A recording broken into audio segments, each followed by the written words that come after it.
Darren, how do you prepare for playing the same as opposition 2 weeks in a row? Yeah, it's a little bit unique, isn't it? Obviously, never happens, home and away, and really, like the fact that last week was the first time we played Hawthorn, in both our histories, was unique in itself, and then follow up the week after in the first final. But yeah, look, there's obviously things that they would have looked at and feel like they didn't do so well and they could do better. There's things that we felt that we did well, but also could do a little bit better. So yeah, it's going to be a really interesting contest tomorrow night. Bit of spice at the end of the game. What do you think of the Hawks not staying on for Jazzy Garner? Oh, look, I think at the end of the day it was probably just a slip up by them. I'm sure it wasn't meant in a disrespectful manner. Yeah, sure, someone probably should have taken control of that, but yeah, it is what it is. It's happened, and we move on. Have you dealt with being the hunted all season? Like you're undefeated, you've got this amazing winning streak going on. How do you deal with that going to finals? Oh, look, I think we've had the bullseye on our back since we started winning games last year. Been pretty much the hunted every week, for 2 seasons. But we just talk about that's a mindset thing in itself. Whether you are being hunted or whether you want to be the hunter, we just try to bring our identity, play our way each week, and teams can come as hard as they want at us. But we know that our best footy, our best identity can hold up. Do you look at it as a new season, almost starting with the finals, or do you take a lot of confidence from the home and away? You must have been in the rooms, fly on the wall in the rooms after the game. We've the last few years when we've, got through the home and away and finished in, a good position. The whole message has been new season starts. That's done with. We've finished in pole position. We've given ourselves a double chance, which is great. But yeah, it's just a totally new season, and now. We're really looking forward to it. We spoke about enjoying the this week, really leaning into to the next campaign and next season. Do you feel that this side can really etch itself into the history books for a long time, though? Only a few games ahead. I hate to disappoint you, Xander, but like really, as a coach, we're just looking at this week, tomorrow night, what we need to do against Hawthorn. I think down the track, hopefully, when we're on well and truly gone from here, and this group and this period of time will be look back, with really fond memories and in reflection. But we've got a job to do tomorrow night. Some great recognition for Riddell. How do you celebrate that within the four walls of the club? Yeah, we celebrated it the other day when I announced it to the group. Everyone was so rapt for Ash. We know, firstly, we know where her background, where she came from. She was overlooked in 2 drafts, the first 2 drafts. Came to North, has worked her absolute backside off. She's such a pro. She sets such high standards for the whole group. It's just great reward and recognition for the way she goes about her football. And yeah, she's going to be really important for us tomorrow. Kate Sheila and Vicky Wall managed last week. Do you look at potentially bringing them back in for this game? Phoebe. That's probably why we looked after them. We felt that the 5-day break with the travel down to Tassie, we wanted to just look after a few players and get them cherry ripe for a finals campaign, for tomorrow night. So yeah, Vicky and Kate will both come back in. Not sure if you watched the footy shows during the week, but Daniel Webster hinted that he hung on to his major tactical moves for this week rather than bring any out last week. What do you make of that? I actually didn't see it myself. I've heard about it. As I said, we just feel they can sort of throw the kitchen sink at us if they want, but we've got great confidence, which comes from all the evidence that we've given ourselves over a long period of time, that our best footy holds up, and the players have got great trust and belief that if we can play to our identity and play our way, we're just an extremely hard team to beat. And look forward to being challenged tomorrow night in the coach's box with what Dan wants to throw at us. And I'm pretty sure we're, as a coaching group and playing group, will be prepared for what comes. Have you been on the phone to Chrissy Lee, Weston Turner over at the Dogs? No, I haven't, mate. Like that's for people back room to deal with.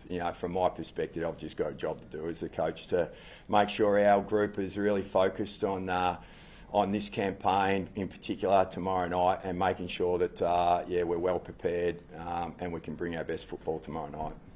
Thank you. How do you explain the disparity in the competition this year? Do you feel like the other clubs aren't putting in as much as North? Look, I can only talk to us, and I'm quite biased about our program. I feel like our program, we've set a program up over a period of time that we believe here is the best in the competition. It's very heavily based around development and developing people, developing players, developing staff.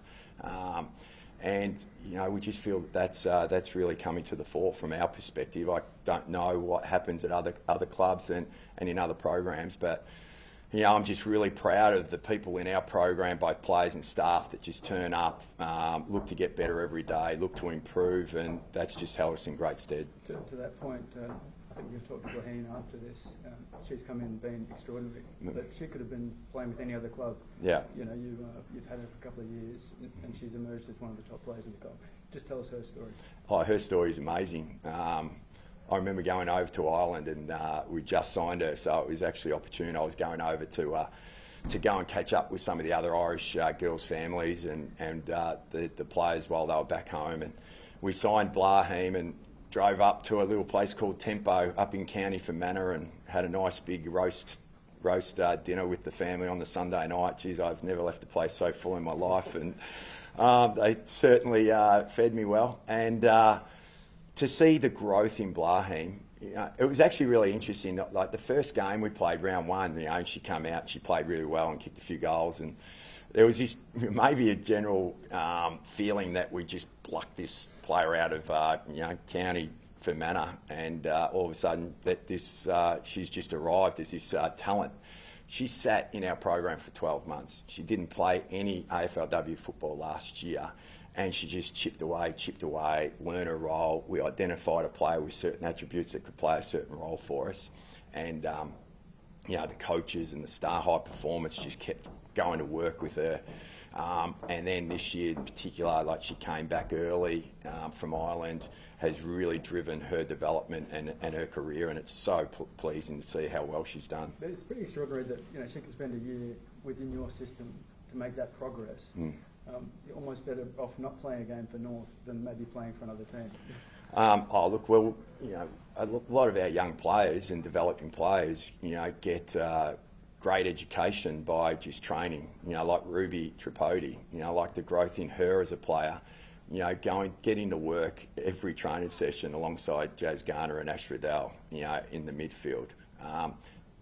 Whether it's Talia Randall, Blaheem Bogue, up against Libby Birch and Jazz Ferguson, pitted against each other at training. Like, we've seen great growth within our group just because of the competitiveness and the terrific role models that we have, that can set the standard, but also those younger players just really buying into trying to drive their careers.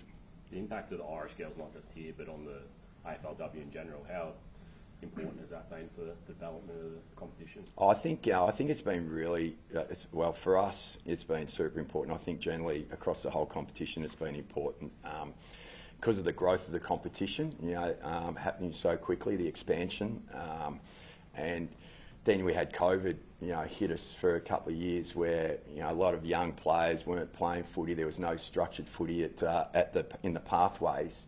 So the talent pool was probably diluted, a little bit throughout that period. So to be able to tap into the better Irish talent with the attributes that they bring that can translate across through our game pretty quickly, I think it's been really important for the competition to be able to maintain a pretty reasonable standard.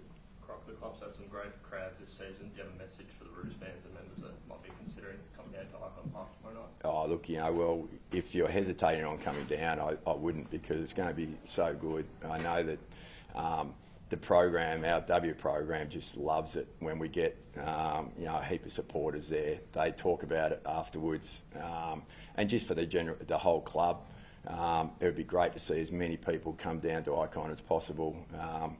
We're really leaning into to this game and hopefully what's to come, and we'd love to be able to take our supporters and our members on that journey with us. Croc, just on that, AFLW, the headquarters looking to consolidate venues in Melbourne. that might mean no longer playing games at Arden Street.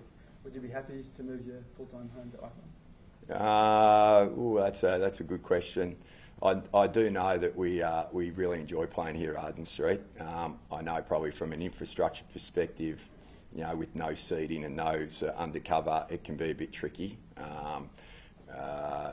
especially with the elements. But I do feel like it's a great atmosphere when we get 3,500 people here at our spiritual home on a nice day like we had a few weeks ago. So I'd be probably a little bit sad and disappointed, but I could also understand if that's the way the league wanted to go.